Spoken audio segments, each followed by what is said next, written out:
السلام عليكم ورحمة الله وبركاته. ازيكم يا بنات؟ عاملين ايه؟ يا رب تكونوا بخير. انا مامة نورسين ودي قناتي، قناة مطبخ ام البنات. النهاردة هنعمل مع بعض وصفة اقتصادية، تعتبريها تفريزات بقى، تعتبريها وصفات اول الشهر. هتوفر معاكي وكمان اقتصادية جدا جدا. من نص كيلو بانيه هنعمل اكتر من 35 قطعة ناجتس وبانيه شركات. يلا بينا ندخل على المقادير، بس اتمنى منكم ما تبخلوش عليا بلايك وشير، ولو مش مشتركة في القناة تشتركي وتفعلي الجرس عشان يوصلك كل جديد. عندي نص كيلو من البانيه صدور يعني، وعندي 3 بطاطسات حجم وسط كده. هقطعهم مكعبات واغسلهم كويس جدا، وهبتدي ان انا اسلقهم على النار.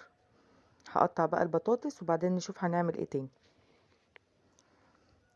حطيت البطاطس على النار، وخلال بقى عقبال ما البطاطس ما تتسلق نفرم بقى البانيه بتاعنا ونشوف المقادير التانية اللي هنحطها عليه عشان خاطر يطلع معانا طعمه حلو كده وزي بتاع الشركات بالظبط.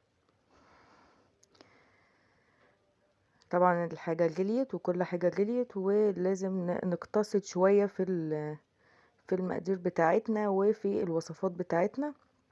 فالوصفات اللي نقدر ان احنا نعمل منها كذا حاجة نعمل منها. هنعمل النهاردة مع بعض بانيه الشركات والناجتس، وكمان كفتة من البانيه. هنعمل كل حاجة مع بعض وهوريكم كل حاجة خطوة بخطوة. هفرم بقى البانيه بتاعي كله كده. متقلقوش يا بنات، البطاطس مش بتغير طعم الفراخ ولا حاجة، بل بالعكس بتديها قيمة غذائية اكتر، وكمان بتزود منها يعني عشان خاطر تديكي كمية اكبر.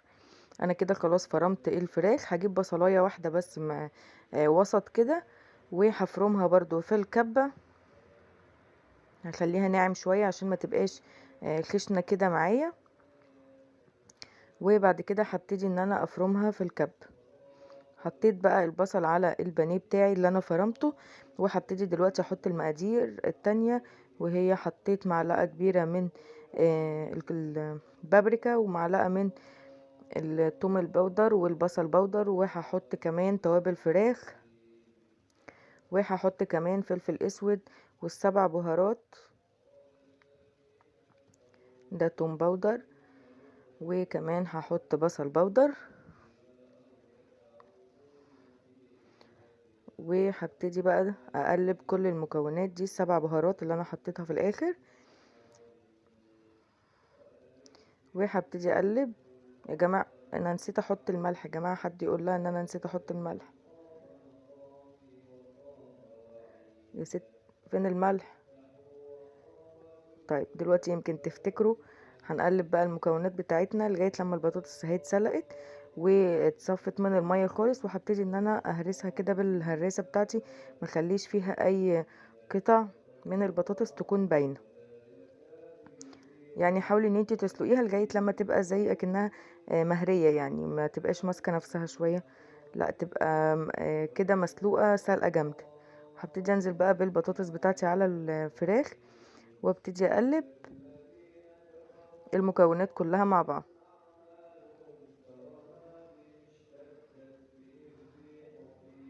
كده افتكرت الملح اهو، الحمد لله. الحمد لله افتكرت الملح. هحط بقى الملح. بصوا يا بنات، انا عموما في الملح مش بعرف اعاير الملح بالمعلقه، انا بعاير الملح بالطريقه اللي انتوا بتشوفوني في كل الفيديوهات بحط الملح بالطريقه دي، وبصراحه بتطلع مظبوطه. يعني انا اتعودت خلاص، ايديا اخدت على مقدار الملح بتاع كل اكل. لكن طبعا لو انتي مش بتبقي عارفه المقدار بتاعك، حاولي ان انتي تحطي الملح ما تحطيش كتير يعني. بصوا، حسيت من لمسة ايدي، حسيت ان الفراخ لسه محتاجة ملح، رشة رشة ملح كمان. استاذة. هقلب بقى المكونات بتاعتي دي كلها كده، وهبتدي اجيب طبق تاني وهقسم البانيه بتاعي دوت لجزئين عشان هعمل منه كذا شكل. وانتي بتقلبي كده في البانيه، لو حسيتي ان فيه قطع من البطاطس كده ناشفه وما اتهرستش معاكي، طلعيها من البانيه. هحط معلقتين من البقسماط او الفيجيتار كده الجاهز، وهبتدي ان انا اقلبهم بس عشان خاطر تبقى ماسكه نفسها بس.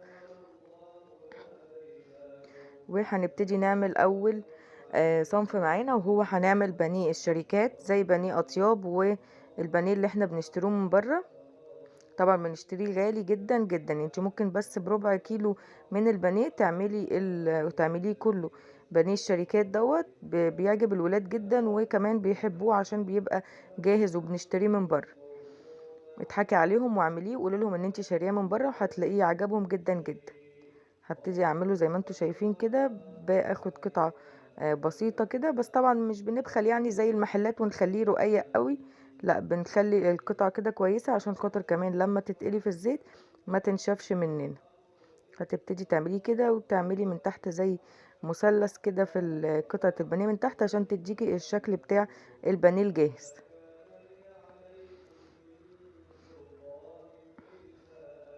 هخلص الكمية كلها وهوريكم شكلهم. الحبة اللي انا خدتهم عملوا معايا كام قطعة عشان ندخل على الشكل التاني.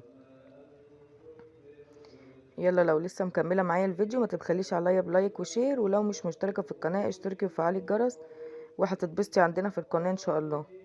دول كمية البانيه اللي احنا عملناهم. هشيلهم بقى في التلاجة كده شوية، وبعد كده جبت بقية جزء من البانيه اللي انا شلته نصه، يعني ربع النص اللي انا شلته. وهبتدي ان انا اعمل منه زي الدوائر كده زي الناجتس. حبيت ان انا اعملها بالكوباية، بس حسيت ان هي هتبقى صغيرة قوي ومش مش ماسكة نفسها يعني، وهتبقى رفيعة قوي هتنشف في الزيت. فابتديت ان انا اعمله زي الهمبرجر كده في ايديا، على اساس ان انا ابقى حاسة يعني بسمك القطعة، وتبقى القطعة كويسة مش وحشة، يعني ما تبقاش ناشفة لما احمرها في الزيت.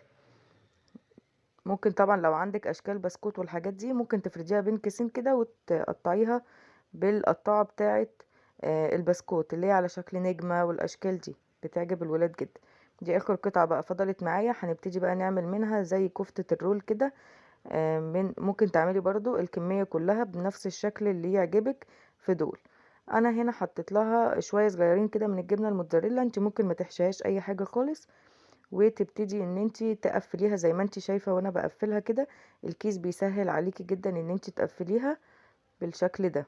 وبعد كده بقى بتاخديها وتلفيها رول كده بسيط على ايديكي، تديكي على شكل الكفتة الرول يعني. واللي انا رميتها دي كانت قطعة من البطاطس ناشفة ما استوتش، فانا شلتها عشان خاطر ما تبقاش باينة في البانيه. هبتدي اعمل قطعة تانية وهوريكم. هبتدي بقى ان انا اعملها كده، بتبططيها كده تخليها رفيعة خالص كده عشان خاطر لما ترفيها رول ما تبقاش سميكة قوي. هبتدي برضو احط لها شوية من الجبنة الموتزاريلا واقفل من الجناب كده، وبعد كده هقفل الرول كده بالشكل ده. مفيش اسهل من كده. ودلوقتي بعد ما خلصت الكمية كلها هبتدي بقى ان انا اعمل التغطية بتاعتهم. عندي دقيق ولبن عليه بضاية وملح وفلفل اسود ودوت اللي هو كريسبي الخشن بتاع البانيه. عايزين نخليه زي البانيه الجاهز، فلازم بقى نعمل كل التكات والحركات بتاعة البانيه الجاهز.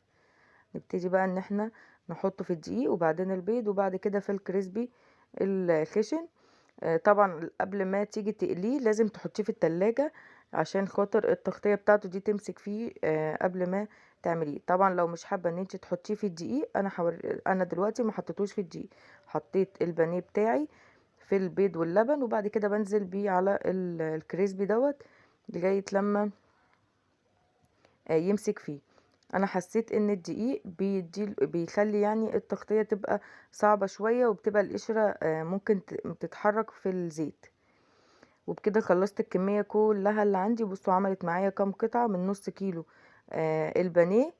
طبعا لو انا كنت صغرت حجم القطع شوية كان ممكن يعمل لي اكتر من كده، بس انا طبعا عاملاه لولادي وعايزاه يبقى كويس وطعمه حلو وشكله كمان حلو. عندي بقى طبق فل هتحطي فيه كيس كده من البلاستيك مفتوح، وتبتدي ان انتي تشيلي من البانيه اللي انتي مش هتستعمليه. طبعا الكمية دي كلها مش هتستعمليها مرة واحدة. انا في الطبق ده شلت كده 7 قطع وهقفله بالشكل اللي انتوا شايفينه ده. عندك استرتش بقى قفليه على الطبق بتاعك وشيليه، والباقي شلته كمان في علبة وحطيتهم في التلاجة. وهوريكم بعد ما قليته. انا قليت كام واحدة كده للبنات ده شكله بعد ما قليته واستوى. كان شكله حلو جدا وكان طعمه كمان تحفة تحفة تحفة. اتمنى تجربوه، هيعجبكم ان شاء الله، وتكتبوا لي في الكومنتات. اشوفكم ان شاء الله في فيديو جديد ووصفة جديدة. مع السلامة.